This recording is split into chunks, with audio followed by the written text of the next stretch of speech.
So this is going to be a quick video of things that you need if you're going to reload.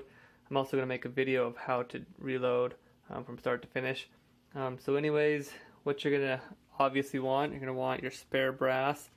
You don't have to have some kind of holder, but I've got a couple different ones. I've got one like this to set them down in, and then one that's got little prongs right here that you can just set your things down on top of. Like I said, those aren't necessary, so you're going to want your brass. You're going to need, the next step you're going to have to do is probably to trim them down. So you're going to want to get your brass trimmer, making sure that it has all of your pieces. This little piece right here goes inside of the bullet, just kind of like this. And then you press it against the back side of here, and you take and you grind off a little bit. You can see I got little flakes here and there. So this one's for a 223, and I've got for 270 on up to 45. So you're gonna want one of these or something similar to it to be able to grind it down. The next thing you're gonna want, and kind of the next step, is you're gonna want a deburring tool. This piece you take and you stick down in here, and you twist it a few times, and it grinds off the inside of the burrs, and then you do the outside and it grinds off outside burrs. So you're going to want one of these. Then the next step, you're going to want some kind of a spray pad or something. I mean, you don't have to, but it makes it really nice. And then I use a spray for your case lube to spray on these things so that they don't get stuck in your press. They make kind of a more of a jelly one. It's a little bit messier, but it does just fine as well. I like this one. It's just quicker. You just spray it on.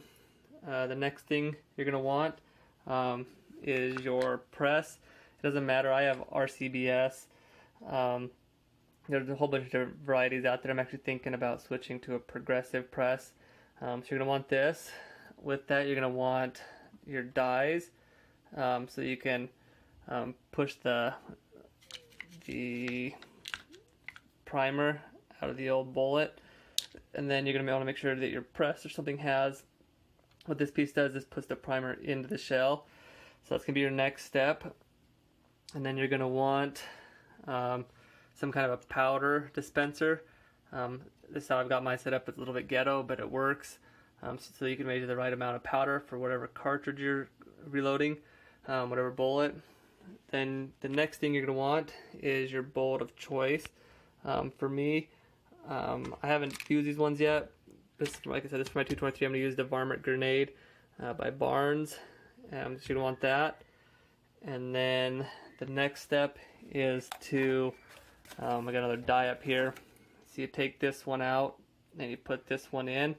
And when you put this one in, it makes it so you can actually seed the bullet down into your case.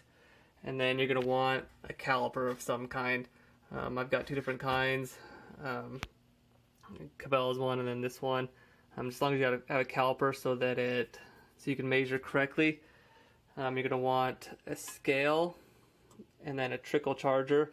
Because what will happen is you'll put a little bit of powder into your scale here, and then if it's not quite right, you can just twist this thing and it just trickles out a couple grains of powder at a time. And then you're going to want a reloading manual. I have two. I have that one, and then one in here as well for reloading. The one I have is from Nosler. I've got good reviews on it, so that's the one I went with. That's kind of my main one to go to.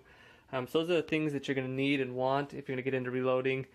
Make yourself a little bench. You can see I have an unfinished room in my basement that I just put some pieces onto here so I can press. The press is going to take a little bit of work, but those are the general things you need. If you have any questions or comments, let me know.